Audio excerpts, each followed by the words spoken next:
Hi everyone, welcome back to this channel. In this tutorial, I will show you how to unlock the yellow roll cake recipe in Heartopia.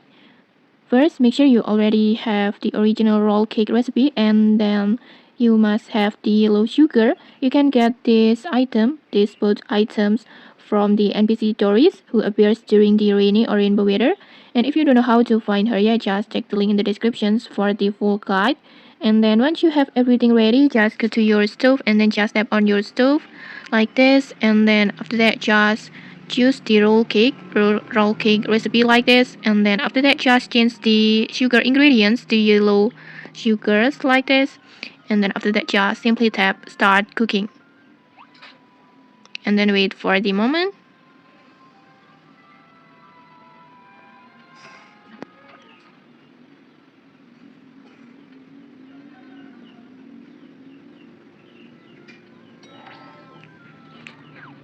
And just like that, you will successfully unlock the yellow roll cake recipe like this.